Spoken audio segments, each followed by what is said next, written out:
Olá, boa tarde. Boa tarde a todos, colegas e magistrados que nos acompanham em todo o estado de São Paulo, no segundo dia desta terceira edição da Semana de Acessibilidade, promovida pela CAPES, a Coordenadoria de Apoio aos Servidores do Tribunal de Justiça, ligada à presidência, com apoio da SGP.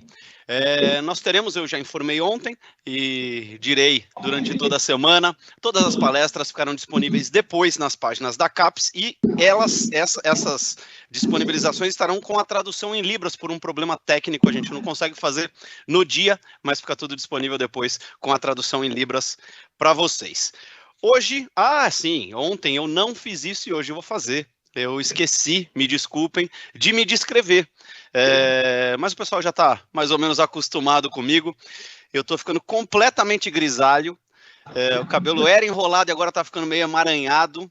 A idade está acabando comigo. Eu uso óculos, estou de terno cinza, gravata cinza e camisa branca. Hoje nós teremos duas palestras.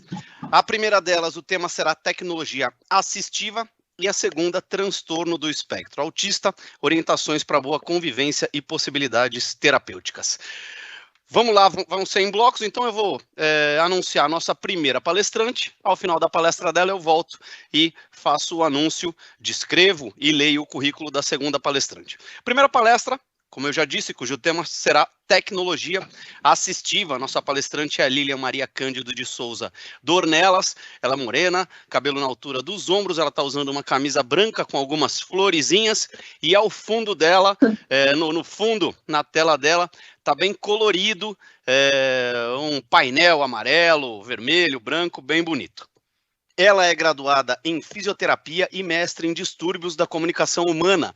Possui experiência na área de fisioterapia neurofuncional infantil, tecnologia assistiva e inclusão da pessoa com deficiência. Para falar, então, sobre tecnologia assistiva, com a palavra, Lilian. Olá, boa tarde. Obrigada, gostaria de agradecer em nome do Conselho Estadual para Assuntos da Pessoa com Deficiência, que foi por meio do Conselho que esse convite aconteceu, Atualmente eu estou conselheira nesse Conselho e fui incumbida de representar o Conselho nessa Semana de Acessibilidade, falando um pouquinho sobre tecnologia assistiva. Atrás de mim, como o Germano descreveu, esse colorido da logomarca do Centro de Reabilitação onde eu trabalho, que chama Sorri Bauru. A Sorri é um centro especializado em reabilitação, referência para o atendimento de pessoas com deficiência física, intelectual, auditiva e múltipla, que atende pessoas da cidade de Bauru e de outras 10 cidades da região de Bauru. E também a gente faz aqui a dispensação de equipamentos de tecnologia assistiva por meio do Sistema Único de Saúde, tá? Bom, então eu vou começar falando com vocês, então, da tecnologia assistiva. Eu procurei fazer uma apresentação bem ilustrativa, para mostrar algumas opções, e algumas alternativas que a gente tem disponível hoje, para as pessoas com deficiência, dentro de cada categoria da tecnologia assistiva. Bom, então, o que é a tecnologia assistiva? É um termo que é utilizado para identificar todo o arsenal de recursos e serviços que vão contribuir para ampliar as habilidades funcionais das pessoas com deficiência e, consequentemente, promover vida independente e inclusão. Então, tudo que está... todo esse arsenal, que está relacionado a proporcionar essa ampliação dessas habilidades é considerada a tecnologia assistiva, As pessoas que não possuem deficiência, podem, às vezes, usar de alguns recursos no dia a dia, que às vezes é semelhante a uma tecnologia assistiva, mas nós não definimos como tecnologia assistiva, uma vez que não está voltado para uma pessoa com deficiência. E eu quis trazer a imagem aí do Stephen Hawking, que eu acho que é um grande exemplo do quanto a tecnologia assistiva pode auxiliar e promover uma autonomia, né, e uma plena atividade, né, das pessoas em vários contextos, né? É claro que o Hawking ele tinha, né, uma outra realidade, né? Ele era envolvido por diversas pessoas, né, e profissionais que estavam dedicados a pensar em tecnologias para ele, né? E ele próprio também. Mas ele é um exemplo de que, por meio de tecnologias assistivas, né, as pessoas podem, né, se manter produtivas, né, e se realizar dentro da profissão, ou mesmo como pessoa, né? E o próprio Hawking, ele reconhece, né, isso, né, que ele foi, né, uma pessoa privilegiada, né, no sentido de estar envolvido com pessoas, né, e ter recursos financeiros, né, para que ele pudesse ter essas tecnologias, né? E ele fala sobre isso no Relatório Mundial de Deficiência, do qual ele escreveu o prefácio, né? E ele começa, né, com essa frase que a deficiência não precisa ser um obstáculo para o sucesso, e a tecnologia assistiva ela vai facilitar todo o contexto, né, da vida de cada pessoa. E aí, falando sobre o conceito brasileiro, né, de tecnologia assistiva, então, em 2016, foi instituído um comitê de ajudas técnicas, né, e aí, em alguns documentos, a gente pode encontrar esse termo ajudas técnicas como se referindo à tecnologia assistiva também. E esse comitê ele foi formado por profissionais de diferentes, né, áreas e representantes governamentais para, entre diversos objetivos, né, para verificar e realizar propostas, né, no sentido de viabilizar mais tecnologias assistivas, realizar um levantamento de recursos humanos que existiam para a produção de tecnologia assistiva, os centros de referências, que existiam para dispensação, né? E dentro desse comitê houve, então, a elaboração do conceito brasileiro de tecnologia assistiva. Então, eles fizeram uma ampla pesquisa do referencial teórico internacional, né, o que cada país aí trazia como conceito de tecnologia assistiva, e foi criado, então, o conceito brasileiro, né, que é uma área do conhecimento de características interdisciplinar que engloba produtos, recursos, metodologias, estratégias, práticas e serviços que objetivam promover a funcionalidade relacionada à atividade e participação de pessoas com deficiência, incapacidades ou mobilidade reduzida, visando sua autonomia, independência, qualidade de vida e inclusão social. Então, assim, já falando em termos mais práticos, né, da tecnologia assistiva, da interdisciplinaridade, né? Então, vários profissionais podem estar envolvidos, né, no momento da avaliação, da prescrição, da construção de um produto de tecnologia assistiva. Aí eu coloquei alguns, né, exemplos, então, fisioterapeuta, o educador, terapeuta ocupacional, engenheiro, arquiteto, designer, né? Mas outros profissionais podem estar envolvidos a depender de qual demanda aquela pessoa traz, né? E de qual produto, qual recurso de tecnologia assistiva vai ser desenvolvido para ela, tá? E outra pessoa muito importante em todo esse processo e que vai determinar, né, o sucesso do uso desse recurso é a própria pessoa com deficiência, né, e a sua família. Então, toda a construção, toda a prescrição de tecnologia assistiva, ela precisa ser feita, sim, por uma equipe, mas sempre em conjunto com a pessoa que vai, de fato, utilizar aquele recurso. Porque ninguém é melhor do que ela para dizer, né, o que está sendo, né, mais funcional, quais são os ajustes necessários, né, como ela imagina aquele equipamento, né, e aí a equipe vem com conhecimento técnico para, então, elaborar, poder produzir esse recurso, né? E ao longo desse processo de construção e de prescrição de tecnologia assistiva, a gente precisa fazer a avaliação, então, né, de todos os aspectos da pessoa, e também a avaliação de materiais, qual é o material mais indicado para realizar aquele recurso. Depois que esse recurso estiver pronto, né, disponível, realizar, então, um treino com essa pessoa, para que ela possa dizer, né, para que ela dê um feedback, né, de como está sendo o uso desse recurso, né, e de possíveis mudanças, atualizações, né, e bem como um acompanhamento, né, porque esses recursos, geralmente, eles precisam ser revisados de tempo em tempo, ou ser substituídos, atualizados, enfim.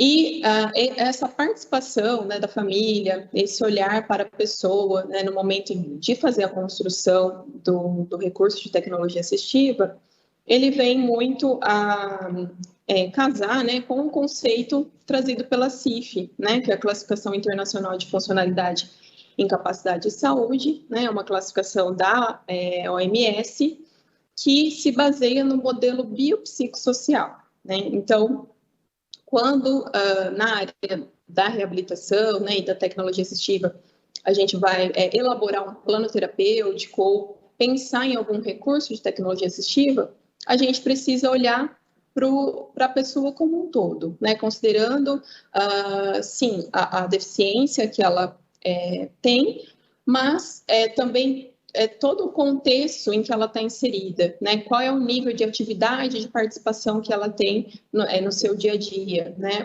Quais são as dificuldades, quais são os lugares que ela frequenta, quais são as expectativas que ela tem em relação à reabilitação, àquele produto, né? Então, tudo isso precisa ser considerado no momento da prescrição ou da construção de um recurso de tecnologia assistiva.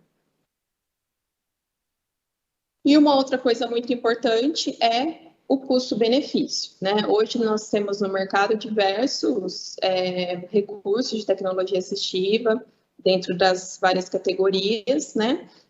Alguns altamente tecnológicos, né? Com uma estética muito bonita, mas não necessariamente aquele recurso mais caro ou mais bonito, né, ou melhor trabalhado esteticamente, vai ser aquele que vai promover uma maior funcionalidade, né, que vai ter, de fato, uma efetividade no dia a dia daquela pessoa. Então, às vezes, recursos de um custo menor ou até mesmo de baixo custo podem atender muito bem as demandas que a pessoa apresenta. Então, contextualizei um pouquinho para vocês do que é tecnologia assistiva e acho que cabe só citar, né, o que não é tecnologia assistiva, né, porque às vezes as pessoas que talvez não tenham muito contato pensem que qualquer tecnologia é uma tecnologia assistiva, né, mas quando a gente fala de recursos que são do profissional, né, por exemplo, equipamentos que médicos usam, né, ou algum equipamento que fisioterapeuta ou TO ou fono utilizam durante a reabilitação, elas são consideradas tecnologia médica ou de reabilitação. A tecnologia assistiva, ela é do usuário, né, é um recurso do usuário. Então, tudo que já não é um recurso do usuário, né, que não necessariamente vai favorecer a funcionalidade da pessoa com deficiência, não é considerado uma tecnologia assistiva. E aí, a tecnologia assistiva, né, ela possui 12 categorias, tá, que eu vou mostrar para vocês um pouquinho de cada uma. É claro que não dá para falar de todas as tecnologias que existem, né? Até porque, assim, existem muitos produtos já no mercado. Porém, como se trata de um recurso que precisa ser totalmente personalizado, então há recursos que vão ser criados especificamente para aquela pessoa, né? Respeitando a individualidade daquela pessoa. Então, há uma infinidade de possibilidades nesse sentido. Então, falando um pouquinho da primeira categoria, né, que seria os auxílios para atividade de vida diária e atividades instrumentais de vida diária. Então, as atividades de vida diária seriam o vestir, o comer, né, Aí as instrumentais, cuidar da casa, cuidar, né, de alguém ou de um animal de estimação, né? Então, dentro dessa categoria, entram os auxílios para essas atividades. Então, por exemplo, aqui, né, nós temos o engrossador, né, de talher, tem pessoas que têm dificuldade de manusear o talher convencional, né? Então, pode-se fazer uma adaptação, né, uma angulação aqui do talher para favorecer o momento da alimentação, né, e a forma como essa pessoa vai segurar esse talher, por exemplo.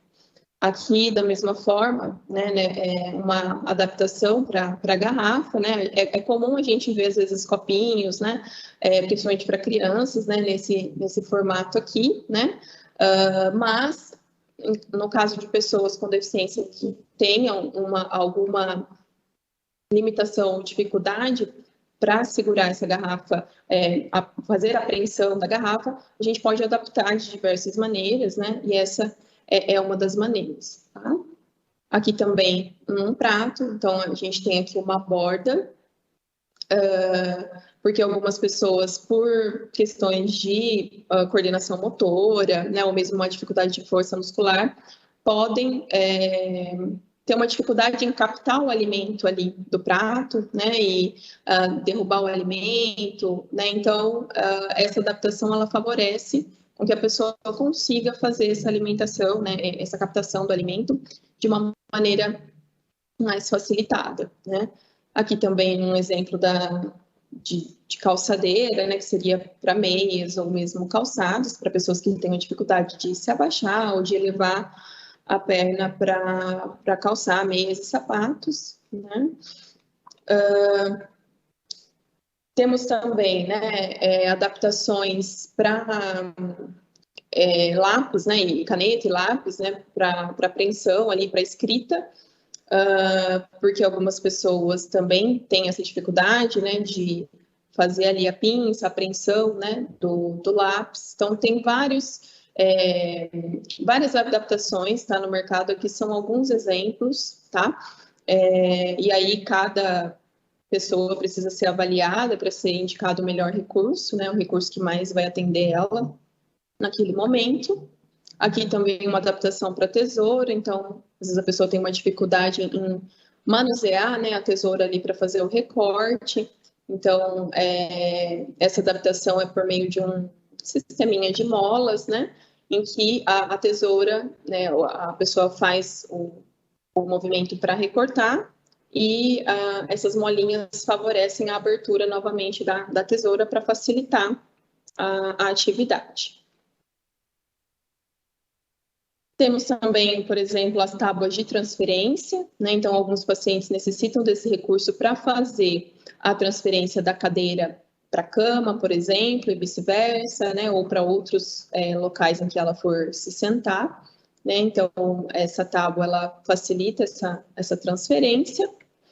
E aqui um exemplo, né, de um paciente que toca cavaquinho, né? E ele teve uma lesão, ficou com uma dificuldade em segurar ali a palheta, né, para poder tocar, e foi feita uma adaptação específica, né, para ele. Então, esse é um exemplo, assim, de, por exemplo, produtos que muito provavelmente não vamos encontrar pronto no mercado.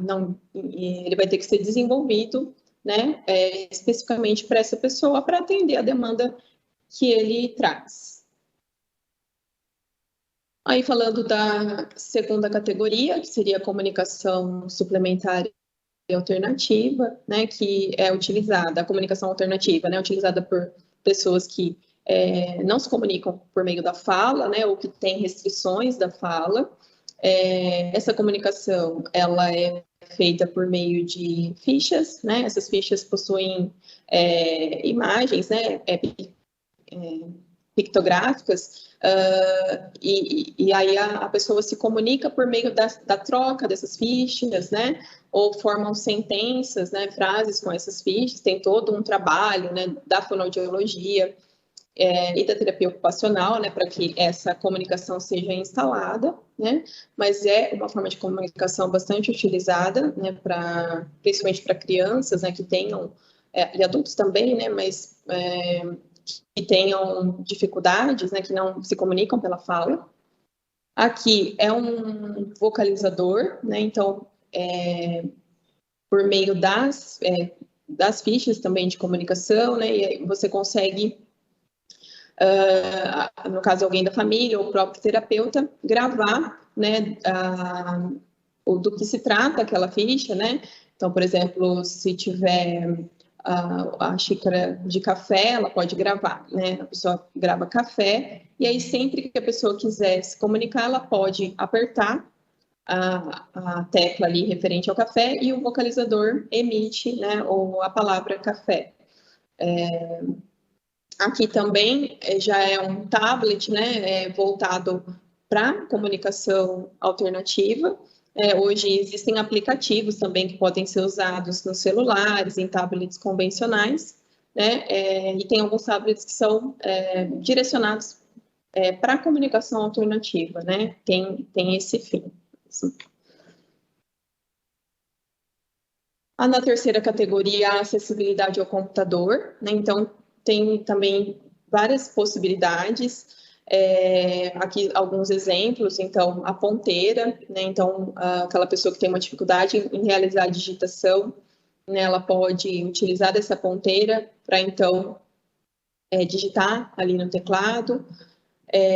Aqui também é uma ponteira, mas nesse caso, né, esse garoto ele tinha muita dificuldade, né, de movimentação dos membros superiores e ele tinha um bom controle cervical e conseguia realizar movimentos, né, com a cabeça de maneira que ele pudesse utilizar o teclado com a ponteira acoplada nesse dispositivo que foi desenvolvido, né, para que ele pudesse utilizar o computador. Então, por meio de movimentos da cabeça, ele usava a ponteira para acessar o computador. Esse teclado que ele utiliza, que é esse que está aqui, é um teclado expandido, né? As teclas dele são maiores, também são coloridas, né? Esse teclado pode ser utilizado por pessoas com baixa visão, por exemplo, né? Porque facilita ali o momento de usar, de conseguir visualizar bem as teclas, tá? E também pode ser usado por pessoas que têm alguma dificuldade motora, né? Porque as teclas são maiores, também pode facilitar em alguns casos. Aqui, nessa imagem, não dá para ver tão bem, mas é um teclado que a gente chama colmeia, né? Então, é como uma placa, né, de acrílico que vai sobre o teclado e há um orifício em cada tecla. E isso favorece com que as teclas sejam isoladas, né, para que a pessoa possa digitar sem esbarrar em outras teclas, né? Algumas pessoas podem ter essa dificuldade no momento de fazer essa digitação e com o isolamento das teclas essa digitação é facilitada.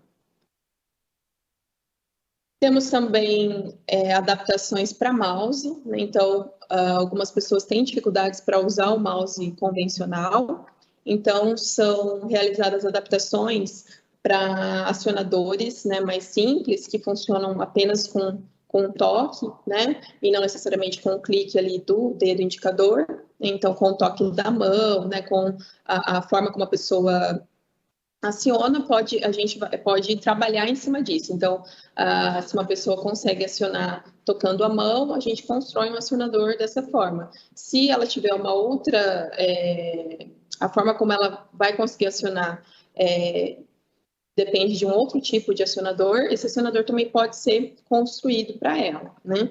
Então, é bem personalizado mesmo, né? Aqui, esse é um acionador feito na impressora 3D, né? Então, hoje, a gente tem também o recurso da impressão 3D para alguns dispositivos, né? E acabam facilitando essa personalização dos equipamentos. Temos também, né, o rastreamento ocular, né? Então, é um software que capta ali o movimento ocular e por meio desse movimento, né, dos olhos, a pessoa consegue acessar o computador, né, consegue digitar no teclado virtual. Então, esse software, ele identifica para onde a pessoa está olhando. Então, por exemplo, ela direciona o olhar para uma pasta ali que ela deseja abrir, e aí o software consegue identificar isso e aí ele abre a pasta por meio desse movimento ocular. Tá? Esses recursos são bem tecnológicos, né? E aí alguns, inclusive, tem até por exemplo, a pessoa às vezes pode ter movimentações involuntárias de cabeça, né? Então ele consegue rastrear mesmo o movimento dos olhos, sem que o movimento de cabeça interfira ali no momento de acessar algumas pastas do computador. Na quarta categoria, a gente tem os sistemas de controle de ambiente. Esses sistemas, né, são conhecidos, né, a gente mesmo acaba usando, né, no nosso dia a dia. Hoje a gente vê casas, né, totalmente controladas por meio de sensores ou controle remotos, né, um dispositivo que vai controlar, né, a abertura e fechamento de portas, janelas, eletrodomésticos, né. Então essa é uma das categorias também da tecnologia assistiva, né, que favorece muito algumas pessoas. Né? Na quinta categoria, a gente tem os projetos arquitetônicos para acessibilidade. Né? Então, os projetos arquitetônicos, eles entram, né, dentro da tecnologia assistiva, né, no sentido de garantir a acessibilidade das pessoas com deficiência.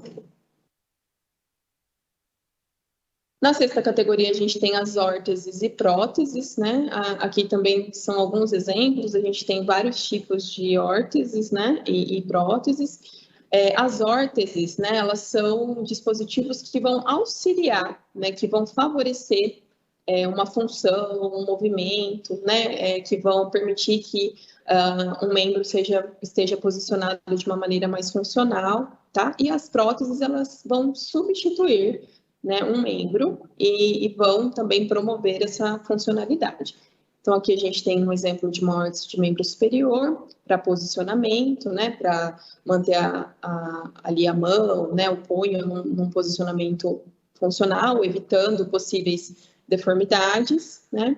Aqui também, né, essa é uma órtese que facilita algumas atividades no dia a dia, função da mão. Aqui, próteses, né? Exemplo, a gente tem tanto órteses quanto próteses, né? Obviamente, a gente tem para membros superiores e para membros inferiores, né? Aqui eu trouxe o exemplo das próteses de membro inferior. E aqui, voltando a falar um pouquinho, né, da questão da impressão 3D, então, hoje, a gente pode criar equipamentos muito personalizados, né, com o auxílio da impressora 3D, né? Então, no caso aqui dessa criança, ele queria uma prótese, né, um braço do Homem de Ferro, né? Então a equipe se juntou e foi planejar, né, algo que pudesse atender esse desejo, essa expectativa dessa criança, e por meio da impressão 3D conseguiram elaborar a prótese da maneira como ele queria, né?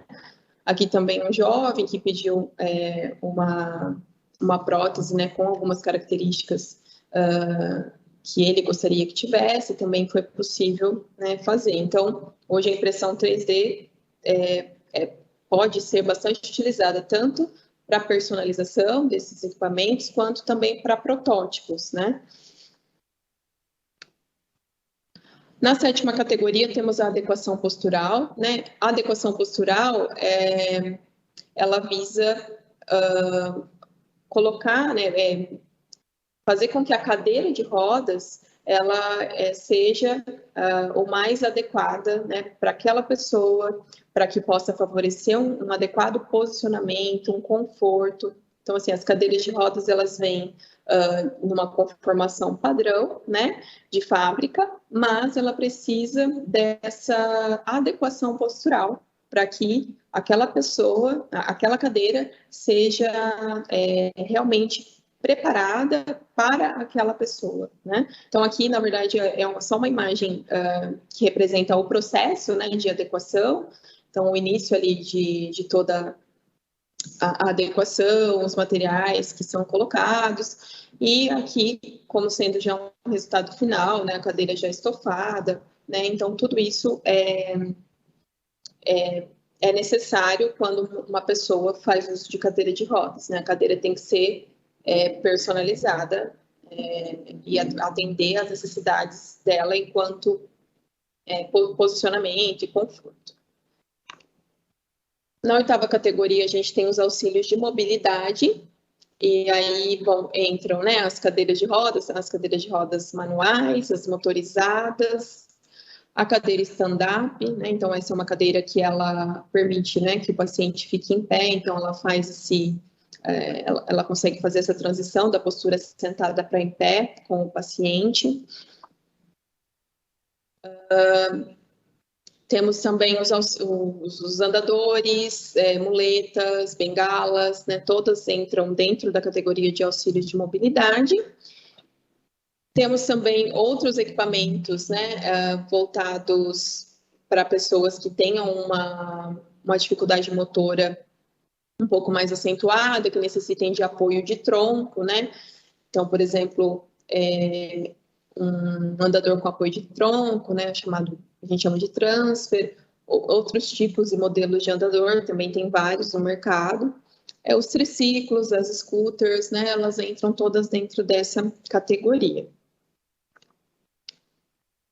Na 9ª categoria vem os auxílios para cegos ou com visão subnormal, né? Então, a gente temos as lentes, as lupas, né? As lupas eletrônicas, lupas manuais também. O recurso de material gráfico com textura, né? Então, hoje a gente vê, às vezes, em algumas exposições,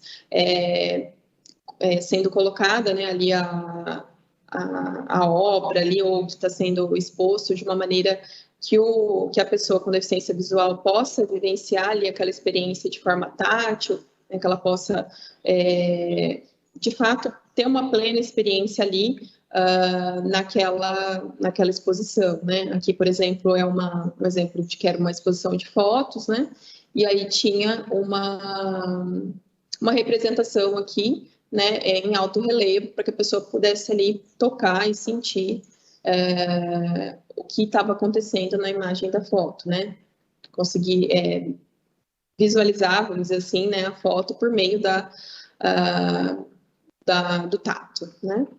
E também os leitores de tela, né, que hoje também é muito utilizado aí nos celulares, tem aplicativos, né, que fazem, então, a leitura da tela para as pessoas que têm deficiência visual. E outros recursos também que existem, né, esses são alguns exemplos, mas existem outros recursos também nessa categoria. Na 10ª categoria, a gente tem os auxílios para pessoa com deficiência auditiva, né? Então, temos os aparelhos auditivos, né? Os aplicativos também de mensagens, né? Os aplicativos que tem o avatar aqui, né? Que traduz em libras aquilo que está sendo falado. E o implante coclear, né? Então, tem várias tecnologias também voltadas para a pessoa com deficiência. Na 11ª categoria, a gente tem as adaptações em veículos, né? Então, tanto a adaptação aqui para que a pessoa, por exemplo, possa dirigir e que todos os comandos possam ser feitos com os membros superiores, né? Para aqueles pacientes que tenham, por exemplo, que sejam paraplégicos, né? Que vão precisar utilizar aqui os membros superiores para conduzir um carro, né? E até as adaptações para para que a pessoa possa utilizar o carro possa se tornar acessível para a pessoa com deficiência. E na 12ª categoria é o esporte e lazer. Então, são os recursos, né, direcionados para as atividades esportivas. Então, nas Paralimpíadas, a gente costuma ver bastante, né, esses recursos, mas também eles podem ser coisas simples, né, como, por exemplo, aqui, em que foi feita uma pequena adaptação para que ele pudesse segurar ali a raquete do tênis de mesa, né? Então, vai desde coisas bem simples até coisas muito tecnológicas. E aí, assim, já finalizando, né, e só para que vocês também tenham, né, conhecimento, algumas dessas tecnologias assistivas, né, desses recursos de tecnologia assistiva, eles são dispensados pelo SUS, né? Então, as cadeiras de rodas, né, tanto a manual quanto a motorizada, as órteses de membros inferiores, as próteses, os meios auxiliares de locomoção, né, alguns, são dispensados pelo Sistema Único de Saúde. Mas grande parte daquelas tecnologias que eu mostrei voltadas para as atividades de vida diária, os recursos de comunicação alternativa, para uso de computador, eles não são contemplados, né? Então, geralmente a família precisa adquirir de maneira particular, né? Ou os centros de referência, por meio de projetos, fazem, né, projetos para poder dispensar esses equipamentos, né, para essas pessoas, ou muitas vezes as famílias acabam solicitando esses recursos via judicial. E no âmbito da escola, algumas escolas têm um recurso destinado para isso, então quando a professora do atendimento educacional especializado identifica a necessidade de um recurso de tecnologia assistiva, ela pode requisitar esse recurso por meio da escola, né? Mas a gente sabe que a realidade não é assim, né? Não é a realidade de todas as escolas, mas existe essa possibilidade. Bom, era isso, né, que eu tinha para falar para vocês. Acho que para vocês conhecerem as categorias de tecnologia assistiva, né, as opções que existem disponíveis. E eu gostaria de finalizar, né, com essa frase, né, que para as pessoas sem deficiência, a tecnologia torna as coisas mais fáceis. Mas para as pessoas, né, com deficiência, a tecnologia torna as coisas possíveis, né? Então, a tecnologia assistiva é um recurso fundamental para as pessoas com deficiência, né? E cada vez mais, né, eu acho que a luta da pessoa com deficiência, ela ainda acontece no sentido de ainda garantir alguns direitos, né? Eles têm esses direitos garantidos, né, em lei, mas na prática muitas vezes eles não têm acesso ou eles não têm informação, né, sobre a disponibilidade dessas tecnologias, né? Então a gente precisa olhar para isso e ser também um divulgador, né, desses direitos, para que essas pessoas, e do acesso, né, para que essas pessoas possam, de fato, usufruir dessas tecnologias, tá bom? Deixo aí meu e-mail, né, o site do Conselho Estadual, o site aqui da Sorri Bauru. Se alguém tiver depois alguma dúvida, quiser entrar em contato, fiquem à vontade. Mais uma vez, muito obrigada. Maravilha! Obrigado a você, Lilian, pela palestra. Foi ótimo, obrigado pela aula que você deu e por ter compartilhado um pouquinho do seu tempo conosco aqui, com todos os funcionários e magistrados do Tribunal de Justiça nessa terceira edição da Semana de Acessibilidade promovida pela CAPES. Obrigadão, valeu. Obrigada, tchau. Obrigado. Pessoal, nós vamos passar então para a segunda palestra do dia. Vai vai tratar sobre transtornos do espectro autista, orientações para boa convivência e possibilidades terapêuticas. Nossa palestrante é Maria América Coimbra de Andrade. Ela tem cabelos também na altura dos ombros, como a última palestrante, usa um óculos de armação preta, uma blusa cinza, tá com um colarzinho prata, atrás dela provavelmente é o escritório dela, uma bela cafeteira. Ela que é psicóloga e mestre em análise do comportamento aplicada, atuou na área por 15 anos em Massachusetts e 13 em Uganda, fundou o grupo Método Intervenção Comportamental, do qual é diretora clínica e CEO. Obrigado por estar conosco, a palavra é toda sua, Meca Andrade. Tá joia, obrigada aí pela apresentação e quero agradecer a vocês todos aqui pela oportunidade de me deixar falar um pouco sobre o meu tema preferido, que é o autismo, né? Bom, eu não preparei slides para vocês, eu vou tentar ser o mais clara e descritiva possível, mas eu também queria fazer alguma coisa um pouco mais descontraída, já que a gente está falando de um conhecimento bem, assim, vamos dizer assim, geral e introdutório, para melhorar, né, o nosso entendimento do autismo, convívio, e para que a gente possa, de uma maneira geral, lidar com questões do autismo de uma forma sensível e saber um pouco melhor das demandas, tá?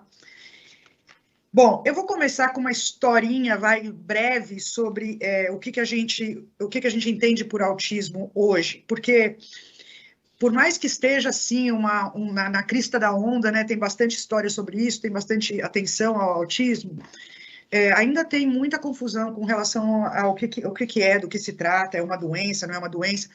Então, essas coisas são super delicadas e eu vou trazer algumas delas para a gente conversar. Então, da forma como a gente entende, o autismo é um diagnóstico médico, tá? Então, como qualquer diagnóstico médico, ele é uma ferramenta para que a pessoa tenha acesso a serviços, inclusive todas essas coisas aí que a Lilian nos apresentou tão bem, são úteis também em alguns casos em que o autismo tem outras comorbidades e afeta a linguagem, ou a mobilidade, ou a coordenação motora.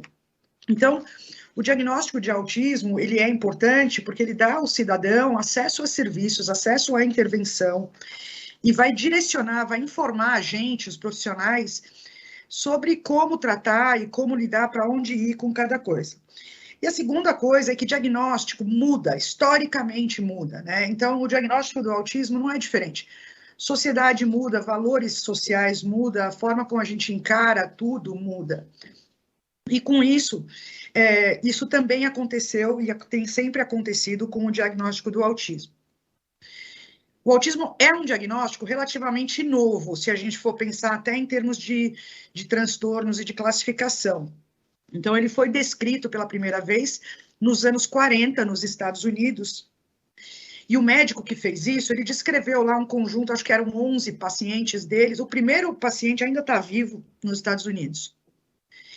E ele, eu vou fechar esse WhatsApp aqui, e ele foi... Então, ele caracterizou aí, vamos dizer, o autismo por um descolamento social, vamos dizer, por uma dificuldade de interação social, por comportamentos repetitivos, interesse muito restrito em coisas particulares. E nessa época, ele entendia que a origem do autismo era, a gente chama de psicogênica, né? Que ela era, que o autismo era causado no decorrer dos primeiros anos da infância. Então, ele relacionava um pouco o autismo a uma questão da relação com a mãe. E classificou como como um parente próximo da esquizofrenia, tá? Isso no passado. Então, essa teoria da relação em relação à mãe durou por muitos anos, né? Ela foi desbancada mesmo lá nos anos 70, anos 80. Mas é aquela teoria que talvez alguns de vocês ainda escutem falar da mãe geladeira. Né? A mãe não conseguiu formar vínculo com o bebê, então o bebê se tornou autista. Isso já foi desbancado, não tem nada de verdadeiro nessa afirmação, inclusive fez muitas vítimas, né, do ponto de vista das famílias. Então, é uma das crenças que a gente tem que desbancar constantemente, até hoje, porque as mães das pessoas autistas, e se vocês têm mães de autistas aí, mesmo sabendo que elas não têm culpa, elas sentem culpa, né? Então, é um negócio que é um trabalho que não tem fim para a gente trazer, tá? Então, a teoria da mãe geladeira, ela foi muito espalhada nos Estados Unidos por um outro psicanalista, mas já morreu aí há algum tempo. O curioso é que aí, no outro canto do mundo, na Europa, na Áustria, um outro médico, na mesma época, também descreveu um grupo de autistas. O nome dele era Hans Asperger. Só que ele descreveu um grupo de autistas um pouco diferentes. Eram pessoas com uma inteligência elevada, eram pessoas com interesses intelectuais interessantes, assim, mais focados, mas também destacados socialmente, desapegados socialmente, com dificuldades de interação social e etc. O trabalho desse outro médico só ficou conhecido alguns anos depois, mas ele acabou dando nome para um outro transtorno, que na época chamava transtorno síndrome de Asperger, que vocês também podem ter ouvido falar. Então, esses dois fenômenos esses dois grupos de pessoas foram descritas quase na mesma época. O Asperger, por estar na Áustria nos anos 40, a gente não ficou sabendo por conta da guerra, mas anos depois a gente acabou absorvendo isso. E aí, eu vou só rapidamente, antes da gente entrar no que é o autismo hoje, citar que tem mais dois autores importantes que mudaram o jeito que a gente encara o autismo para uma fase mais moderna. Um que chamava Michael Rutter, que ele focou nas raízes biológicas do autismo. Então, ele fez um trabalho muito bom procurando identificar por que o autismo se manifestava. E, com isso, a teoria da mãe geladeira começou a ser enfraquecida, né? Foi uma das pessoas que contribuiu mais para isso. E ele também contribuiu para a caracterização do autismo moderna que a gente tem hoje. Uma outra autora importante, Wing é o sobrenome dela, a doutora Wing, ela olhou e falou assim, nossa, mas o Asperger, ele é tão diferente daquele outro autista. Então, ela começou a tratar esse fenômeno como um espectro, né? Foi a primeira pessoa que trouxe a palavra espectro para o problema. Não é mais o autista, é o espectro autista, porque dentro desse espectro existe uma variedade de apresentações clínicas bastante grande. E isso também teve uma influência muito grande na forma como a gente encara o autismo, tá? Agora, como é que está hoje, né? Bom, hoje a gente tem duas referências importantes que eu vou ter que mencionar para vocês, tá? Uma é o DSM-5, é um manual, né, de transtornos psiquiátricos e transtornos do desenvolvimento, que é publicado nos Estados Unidos e atualizado regularmente, tá? Na última grande atualização do DSM, que foi em 2013, foi pela primeira vez que se criou a categoria diagnóstica do espectro autista, tá? Dentro dela, eles colocaram todas as formas de autismo. Neste momento, deixou de existir um outro diagnóstico que vocês já ouviram falar, que é o síndrome de Asperger. Ela não existe mais em livro nenhum, tá? Ela está dentro do autismo agora. Só que o manual descreve 3 níveis de autismo. E eu adorei o jeito que eles classificaram esses níveis. Chama 1, 2 e 3. Então, eles não chamaram leve, moderado, grave, eles não falaram nada disso. Até porque certamente daria confusão, né? Mas eles chamaram de 1, 2 e 3. 1, aquele autista que precisa de pouco apoio para funcionar bem, para ter uma autonomia. 2, aquele autista que precisa de um apoio moderado. E 3, aquele autista que precisa de muito apoio. Então, ficou uma coisa meio esquisita, porque ficou descrito pelo tanto de apoio necessário, e não por características comportamentais apenas, né? Isso pode ser confuso, né? Porque se você não tem apoio nenhum disponível, como em muitos lugares do Brasil você não vai ter, provavelmente você vai falar, ele precisa de pouco apoio, não tem apoio nenhum. Né? Então, fica difícil você definir dessa forma. Mas eles deram uma corrigidinha no texto e deu uma melhorada agora recentemente. De qualquer forma, a partir de 2003, a gente passou a falar em autismo 1, 2 e 3. A comunidade autista, os autistas, pessoalmente, nem todos gostaram dessa classificação, né? Porque dá uma impressão que você não precisa de ajuda, mas talvez você precise um pouco. A gente sempre discute isso, né? Antes falava assim, autismo leve, moderado e grave. E a impressão que dava, a razão pela qual os autistas não gostavam, os autistas verbais e tal, não gostavam dessa classificação, era porque justamente dava uma impressão de fácil, né? Não, leve significa fácil, leve não é problema. E não é assim que eles percebem, né? A gente pode ter inúmeras dificuldades que o autismo leve enfrenta, que o autismo que se chamava antes de leve enfrenta. Então, com esse fim, né, do diagnóstico de Asperger, com essa união de todas da classificação em uma categoria diagnóstica só, a gente passa a ter uma população autista muito diferente. Então, o autismo, vamos dizer assim, que antes era considerado mais grave, que pelo DSM-3 vai ser chamado DSM-5 vai ser chamado de nível 3, é um autismo que muitas vezes afeta qualquer habilidade de comunicação, autonomia, comportamentos agressivos, às vezes aparecem como um substituto da comunicação, comportamentos autoagressivos, que são os mais tristes da gente ver, porque é mais difícil de tratar, mas o comportamento autoagressivo que aparece aí por razões sensoriais também é um quadro super grave. E você coloca tudo isso junto com aquela pessoa que está no seu escritório, que tem várias dificuldades de interação social, que está enfrentando uma depressão, um transtorno de ansiedade, que também está em risco, mas é um risco completamente diferente daquele autista grave, tá? Então, como é que a gente vai classificar isso no Brasil? No Brasil, a gente usa, o SUS, as autoridades, a gente usa o CID-11, a CID-11, né? CID-11 é um livro, é um manual de classificação de doenças, e ela está saindo agora, né? Então, na CID-11, o autismo também foi classificado de uma forma bem alinhada com o DSM, né? Então, com o DSM-5. Então, só que diferente do DSM-5, eu gostei bastante do CID-11, porque ele dá uma descrição do quadro em si, tá? O que significa isso? Ao invés de falar sobre o nível de ajuda, eles descrevem melhor as condições. Então, eles criam categorias dentro do autismo em que você tem autismo, é caracterizado por dificuldades de comunicação social, ou seja, a parte interacional que envolve comunicação, mas que também envolve interação social, comportamentos repetitivos, né, ou interesse restrito, e com ou sem prejuízo na linguagem funcional ou déficit intelectual.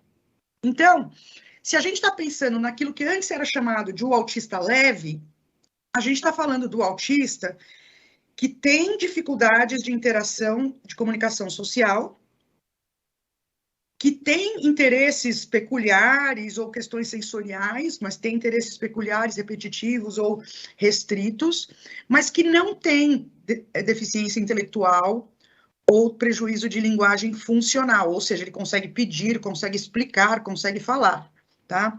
Então, esse é aquele que era o leve.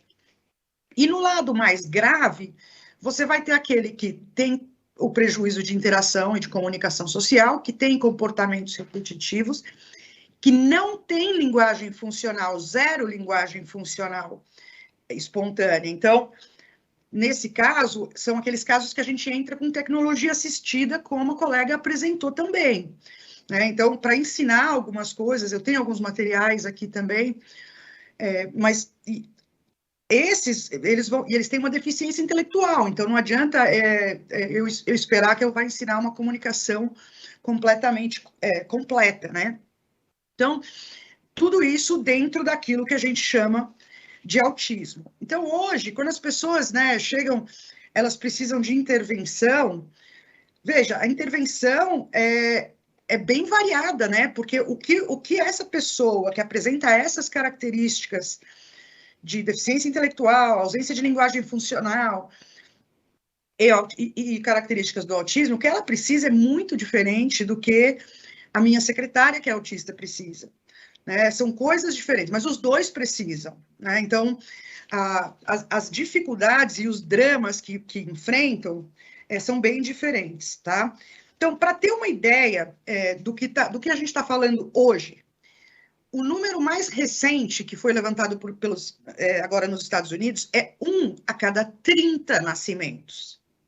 Então, 1 a cada 30 nascimentos de pessoas entre 3 e 17 anos nos Estados Unidos acabaram com o diagnóstico de autismo. Algum desses autismos que eu expliquei para vocês, tá? Quando eu comecei nessa área, vamos pensar, quando eu nasci, a gente estava em 1 a cada 10 mil nascimentos.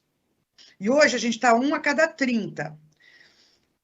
Aí a gente fica assim, nossa, mas que diacho que aconteceu, né? Então as pessoas ficam especulando sobre, enfim, teorias e coisas que podem ter causado esse aumento, tá? Aí eu escolhi aqui algumas questões que eu acho que passam na cabeça das pessoas que não vivem, né, tão imersas nisso, né? Então, a primeira, que é óbvia, por que esse aumento de prevalência no autismo? Por que vocês provavelmente já viram, vocês têm um colega de trabalho que é autista, ou que vocês têm um colega de trabalho que ainda não sabe que é autista, porque é mais difícil, né? Então, o que causa o autismo? As causas do autismo, elas estão ainda muito mal descritas. Até porque, como é um diagnóstico clínico, né, você vê a pessoa e você vê a pessoa fazendo certas coisas e você levanta a hipótese diagnóstica do autismo. É muito provável que as causas biológicas do autismo sejam muitas, tantas quantas as variedades de autismo que a gente vê por aí. O que a gente sabe hoje em dia é que tem a determinação é predominantemente genética. Por que a gente sabe disso? Porque a ocorrência de autismo em linhagens familiares é muito alta.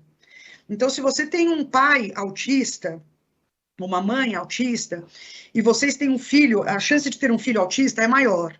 Se você tem um filho autista e o seu próximo filho é um filho de novo, a chance dele ser autista é muito maior. Então, ele já é considerado uma pessoa de risco de autismo. Se eu tenho um filho autista hoje e for ter um segundo bebê, o meu bebê, nos Estados Unidos, por exemplo, ele já recebe tratamento, intervenção, tá? Então, ele já é considerado de risco. Então, já tem evidências de análise de família, análise genealógicas, que mostram isso. Além disso, tem uma série de genes que já foram identificados como associados ao autismo. O que a gente sabe, né? A gente sabe várias coisas que não causam autismo. E isso é super importante para que o cidadão não ligado a essa área entenda isso, para, inclusive, não difundir teorias enganosas que são preocupantes, tá? A gente sabe que o autismo não tem nada a ver com nada relacionado ao vínculo parental ou maternal, né? Então, a gente sabe disso já. A gente sabe que falta de amor materno ou vínculo não causam autismo. Um outro rumor que andou passeando por aí por bastante tempo, vacina. Vacina não causa autismo, nunca causou autismo. Mas essa teoria foi disseminada uns anos atrás por um médico inglês, que não é mais médico, ele perdeu a licença dele, porque ele publicou um estudo cheio de falcatrua, fraudulento, que eventualmente foi retratado pelo periódico, mas dizendo que tinha uma relação aí causal entre a vacina tríplice e o aumento da incidência no autismo. O resultado disso foi um aumento violento em cachumba, rubéola e sarampo na Inglaterra e nos Estados Unidos, e não diminuiu o autismo em lugar nenhum. também deu margem para vários tratamentos fraudulentos, né, de pessoas muito aflitas, enfim, muito desesperadas, se tornam presas muito fáceis. Então, teve várias teorias mirabolantes sobre ingestão de certos alimentos ou intoxicação por metal pesado, e nada disso até hoje se provou verdadeiro. Tem até alguns estudos com relação a alguns tipos de remédio que podem estar relacionados, podem ter algum papel, mas não é nem conclusivo por hora, tá? Aí a outra questão que vocês podem ter, e que a gente tem mais ainda quando a gente vê os casos que afetam mais a funcionalidade, né? Para nós, ou para vocês, plateias, né, do autismo, é mais fácil ver uma pessoa que não tem tanta dificuldade funcional, é mais fácil lidar, mais fácil interagir, mas essa pessoa também tem necessidades, também tem sofrimento, também tem tudo isso. No caso da pessoa que tem mais comprometimento funcional e etc., é bem mais angustiante de você não poder fazer nada, né, não poder ajudar e etc. Então, a questão que vem aí para muitas pessoas, e que é uma questão bem polêmica, e que a gente tem que ser bem sensível ao lidar com a população, o autismo tem cura, né? Que tipo de tratamento ou de intervenção que se aplica? Bom, resposta fácil é não, o autismo não tem cura. E, na verdade, a gente entende que o autismo não é doença, né? É um transtorno no desenvolvimento. Ele vai estar acompanhando o indivíduo pela vida, né? O importante que a gente pode fazer, que a gente sabe hoje, que isso tem evidência, é que a intervenção, estimulação precoce, se a criança já tem um irmão mais velho que é autista, já começa a trabalhar com essa criança pequenininha, com estimulação que ainda não custa caro, que é uma terapia mais fácil, para garantir ali um desenvolvimento de repertório mesmo mais adequado. Mas não existe cura. Na verdade, isso vai dar uma confusãozinha entre os dois lados opostos do espectro, tá? Então, se vocês têm aí um colega que está no lado com menos comprometimento funcional, vamos dizer assim, que outras pessoas vão chamar de leve ou nível 1, essa pessoa, ela quer o direito de ser autista, ela é autista, ela não fala eu tenho autismo, ela fala eu sou autista, tá? Isso é diferente da forma que outras pessoas portadoras de doenças mentais vão falar, entendeu? A pessoa que tem depressão, ela vai falar assim, eu não sou deprimido, eu estou deprimido, né? Então, é uma diferença de leitura daquilo ali. O bipolar costuma dizer, eu tenho transtorno bipolar, eu não sou bipolar, embora alguns também reivindiquem o sou, né? Mas no autismo, isso é muito mais forte, tá? Os autistas com menos comprometimento, eles têm esse empoderamento do autismo, no sentido eu sou, e faz bastante sentido, porque hoje em dia, pelo menos, eu olho e falo, não, eles têm mais, eles precisam de espaço, eles precisam ter voz, eles precisam falar por eles mesmos. Então, eu acho que é uma coisa interessante, eles não gostam do termo cura. Agora, quando você fala com as famílias de pessoas com comprometimentos muito grandes, você tem uma injustiça aí, né? Porque essas pessoas com comprometimentos muito grandes, elas não conseguem falar por elas mesmas. Elas não conseguem dizer aquilo que elas querem ou não querem de uma forma muito sofisticada. Então, elas são representadas pelas vozes de seus cuidadores. E seus cuidadores, se você for perguntar para 10 de 10, vão falar, putz, eu queria que tivesse alguma coisa que permitisse que isso não acontecesse. A despeito do fato de que eles amam seus filhos, mas as dificuldades que são trazidas são muito grandes, né? Então, assim, nos meus muitos anos trabalhando com isso, na parte do autismo com mais comprometimento, certamente o que mais me toca e o que eu mais fico envolvida é com comportamento autolesivo, que é pouco conhecido no Brasil, não tem muita gente, além de mim, que trabalha com isso aqui. Mas quando eu falo de comportamento autolesivo, eu falo de comportamento autolesivo muito repetitivo, muito violento. Outro dia mesmo eu vi um menino que eu estou atendendo, que eu vou ver agora amanhã de novo, porque recebe alta do hospital. Quando eu vi ele se batendo, eu falei, leva no oftalmo, porque ele vai perder a visão. Dito e feito, semana seguinte já não enxergava mais. Então, é esse tipo de coisa que as pessoas têm pouca consciência que acontece, sabe? Então, isso no lado mais grave. Por que acontece isso, Meca? Olha, porque ele não fala, porque ele não se comunica, porque ele tem questões sensoriais, tem aí várias questões ocupacionais. Esse menino, por exemplo, ele tinha deixado de fazer tudo, ele não levantava para ir ao banheiro, ele não levantava para comer, ele só usava os braços para se bater. Então, tem aí a importância de você entrar com um time multidisciplinar e fazer uma série de coisas. Nesse caso, mas é lógico, nesse caso não tem muita gente especializada, então eu estou fazendo isso sozinha. Até essa palestra que é da Lilian antes, eu estou montando uma órtese aqui na sala do lado para levar para esse menino para ajudar com o controle do autolesivo. Mas tudo caseiro, porque não tem mercado, né? Então, quais são os desafios, né, que você tem no autismo, combinado com essas dificuldades intelectuais aí e dificuldades de linguagem? Ó, a maior parte dos casos de autismo, então a gente está falando do espectro, mas a maior parte do espectro é composta por pessoas que têm algum nível de desafio intelectual e de dificuldade de fala funcional, de linguagem funcional. E uma parte dessa maioria, esse prejuízo vai trazer um imenso impacto na autonomia do indivíduo, na habilidade de viver sem um altíssimo nível de suporte.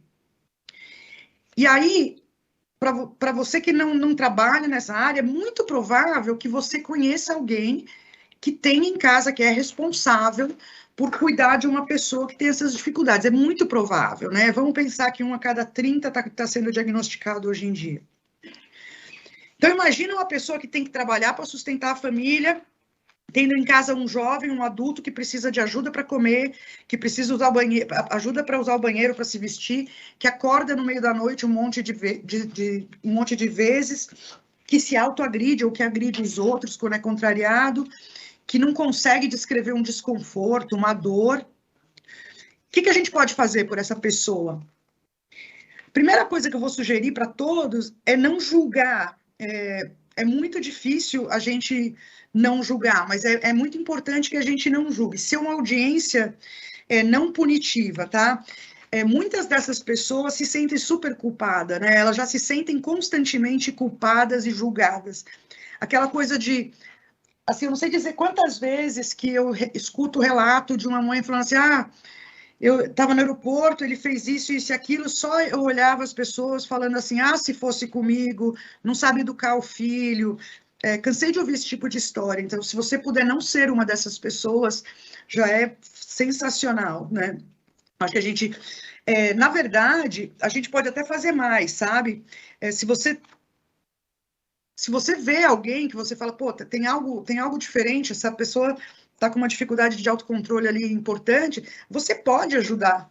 Você pode, de uma forma controlada e não autoritária, perguntar se a pessoa precisa de ajuda. Às vezes, ela só precisa que você abra a porta ali da frente, que você segure a bolsa, que você puxe o celular. Às vezes, é nessa pegada, sabe? Às vezes, não tem muito... não é uma ajuda super complicada. Eu tive um problema uma vez com uma autista... que não é um autismo mais grave, mas eu gostei muito da forma como os atendentes no aeroporto foram me ajudar. Eles perguntaram, você precisa de ajuda? Eu falei, não, tá tudo bem. Tá bom, eu vou ficar ali se precisar de alguma coisa. Então, eu percebi que eu tinha um apoio se eu precisasse, mas eu não precisei. É o tipo de ajuda que a gente pode dar na rua, né? Então, manter a calma, esse tipo de coisa sempre fazem muita diferença, sabe? Os olhares de julgamento acabam prejudicando bastante. Se você tem um colega de trabalho que chega exausto ao trabalho, que parece abatido, que você sabe que tem uma questão aí de cuidados com um filho autista ou mais grave, etc., tenta oferecer o espaço que é necessário, porque esse isolamento é muito difícil para eles, né? A gente vê bastante isso quando a gente junta famílias para conversar, né? Que eles não têm audiência. Então, sendo uma audiência não punitiva e bastante disponível, é muito importante. E aí, quais são as dificuldades que aqueles leves, né? Que aqueles que não têm prejuízo intelectual, que não têm dificuldade de linguagem funcional, quais desafios eles apresentam, né? Primeiro que ele pode ser qualquer um, tá? Você não distingue ele com tanta facilidade, e esse já começa a ser, já é o maior obstáculo. Porque o que eu tenho visto aqui na minha profissão, aqui no Brasil, né? Aquele autista que apresenta dificuldades mais visíveis aos outros, ele gera mais solidariedade, ele gera mais...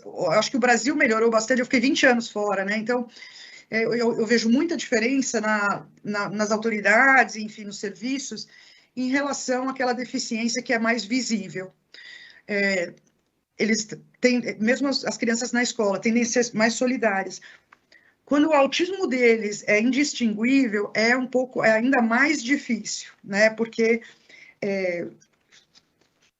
a reação das pessoas é diferente. Vocês, provavelmente, se vocês forem pensar que 30 em cada 30 nascimentos recebe o diagnóstico, eu fico pensando, hoje eu tenho 50 anos, né? Cadê os meus amigos da minha geração autistas? Eles não foram diagnosticados, tá? Os mais leves, né? Eles não foram diagnosticados, a gente não tinha um a cada 30, a gente tinha um a cada 10 mil.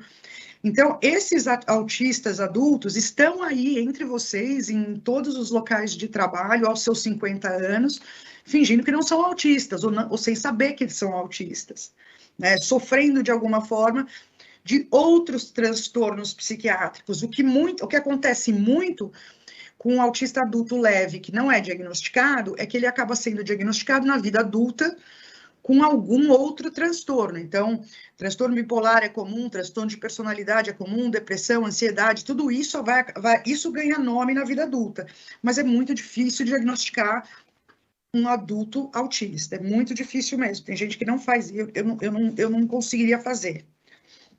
Tá?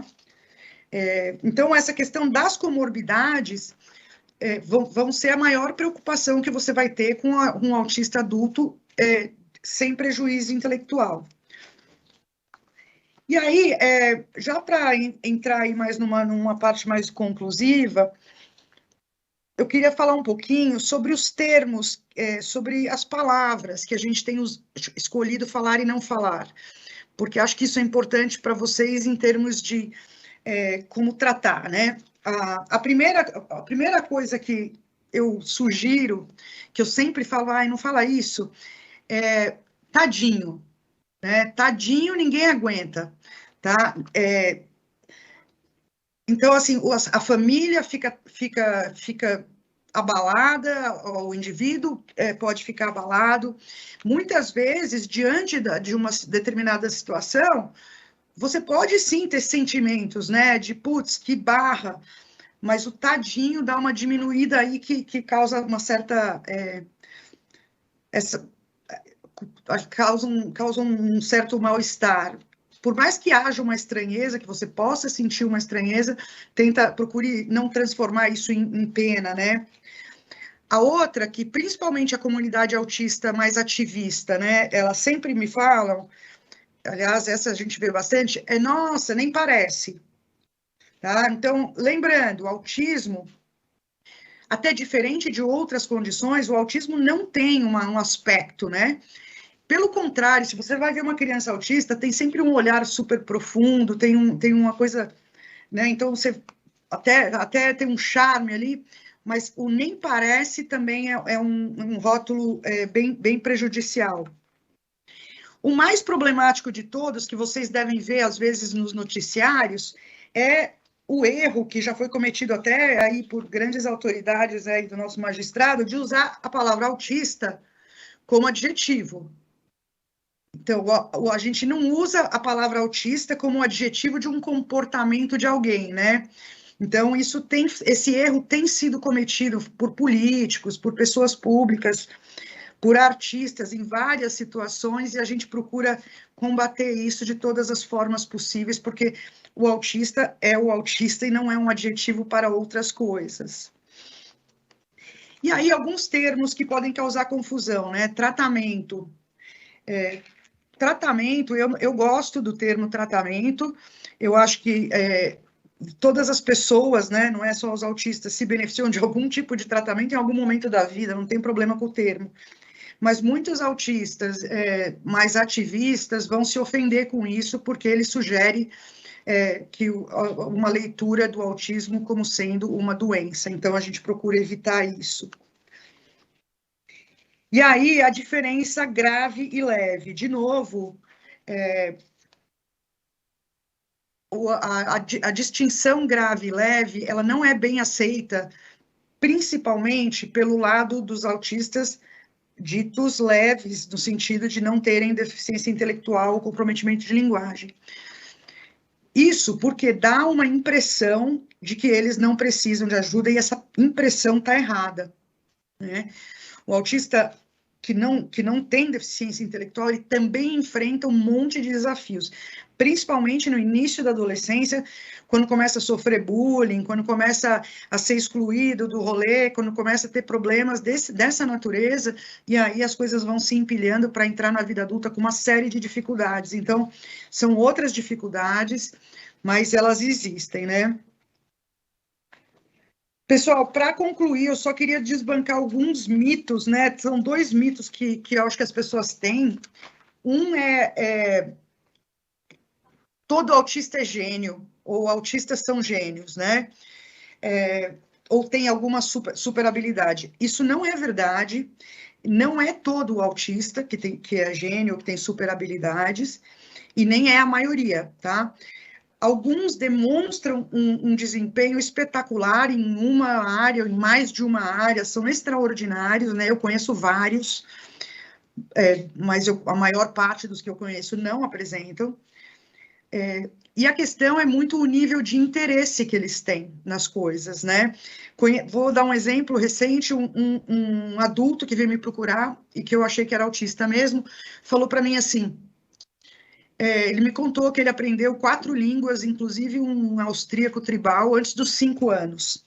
E depois ele me contou toda a história dele, menino muito inteligente, mas muito inteligente.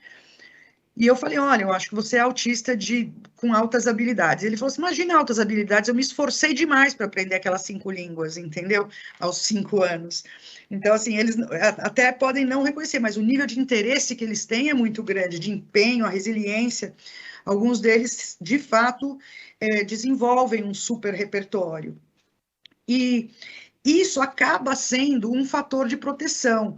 Antes a gente combatia, né? As pessoas falavam, não pode deixar ele ficar estudando austríaco tribal aí, porque isso aí vai tirar a atenção dele para outras coisas. Mas hoje o que a gente sabe é que isso acaba sendo um diferencial de proteção. Né? Eu conheci há uns tempos atrás a Temple Grandin, que é uma autista famosa nos Estados Unidos, que é uma zootecnista brilhante, e eu conheci ela aqui em São Paulo, fui intérprete dela, e ela tinha uma entourage de gente arrumando as situações para ela, coordenando a rotina, garantindo que tudo funcionava do jeito dela. Tinha 4, 5 pessoas. Porque ela é brilhante, então ela começa a criar, ela criou todos os recursos que ela precisava para as coisas funcionarem daquele jeito. Então não é uma coisa ruim. Mas é isso, é um mito pensar que todos eles têm, não, deixa ele ficar ali o dia inteiro descascando a etiqueta da garrafa, porque isso aí vai gerar uma super habilidade. Não é verdade. E aí a última questão que me interessa particularmente é, só meninos são autistas. Antes era 4-1, 4 meninos para 1 menina. Agora, já está, pelo que a gente está começando a ver de dados surgindo, já está falando em 2-1. Provavelmente, a prevalência de homens e mulheres autistas é a mesma, não tem razão para não ser. A gente até hoje não descobriu nenhum fator relacionado ao gênero biológico, dizendo que é mais provável que meninos sejam autistas. O que provavelmente acontece, o que é a minha percepção, é que meninas, elas são mais tímidas, a expectativa é que elas não sejam tão assertivas. Tudo bem a menina que fala pouco, tudo bem a menina que não olha no olho. Então, é muito provável que muitas meninas passem desapercebidas pelo diagnóstico precoce, pelo menos. E aí, na vida adulta, acabam enfrentando todas as dificuldades que elas enfrentariam. A menos que seja um caso mais grave ou com mais comprometimento, que você acaba esbarrando nas dificuldades na escola e etc e tal, que vão levar a um diagnóstico também. Mas quando os casos com menos comprometimento, as meninas acabam passando despercebidas. A minha impressão é que se a gente for conversar sobre isso daqui a 5 anos, esse mito já vai ter sido desbancado. E aí eu acho que é isso. Eu sei que eu falei um pouco rápido aqui, mas espero que... Não, foi ótimo. Tá. De verdade, sensacional. Eu estava prestando uma atenção, assim, foi demais. Obrigado. Obrigada. Se você quiser falar mais, fique à vontade. Não, eu fico à disposição se vocês tiverem alguma questão. Assim, eu queria mesmo cobrir assim um geral. Assim, eu queria que vocês saíssem dessa palestra mais sensíveis à realidade toda, né? Eu tenho certeza que você conseguiu. Eu estava aqui conversando pelo WhatsApp durante a palestra com o pessoal da CAPES aí, a gente estava unânime aqui dizendo uau! Eu acho que esse é isso. Como não posso falar uma palavra mais, falar, nossa, como ela é, uau! Super obrigado. Valeu, obrigado a você, Meca, obrigado por ter, abrilhantado essa nossa semana da acessibilidade com todo esse conteúdo, obrigado por ter dividido seu tempo com a gente, por ter ensinado tanto a todos nós aqui, obrigado, valeu mesmo, foi ótimo. Obrigado a todos vocês, gente. Valeu. Muito bem, obrigado mais uma vez, Meca, obrigado a Lilian, que foi nossa primeira palestrante, obrigado às meninas aqui da CAPES, que só eu vejo na tela, vocês aí em casa não, e esperamos tê-los todos amanhã. Amanhã nós vamos falar de capacitismo e representatividade da pessoa com deficiência e também de barreiras atitudinais. Amanhã, mais uma vez, às 3 horas da tarde. E aí, só lembrando que na quinta-feira, excepcionalmente, será às 11 da manhã, na sexta, às 3 da tarde de novo. Obrigado pela audiência de todos vocês. Obrigado por estarem dando esse prestígio a essa terceira edição da Semana de Acessibilidade, organizada pela CAPES, a Coordenadoria de Apoio aos Servidores do Tribunal de Justiça, em parceria com a SGP. Nos vemos amanhã. Boa tarde, boa noite e até lá. Valeu!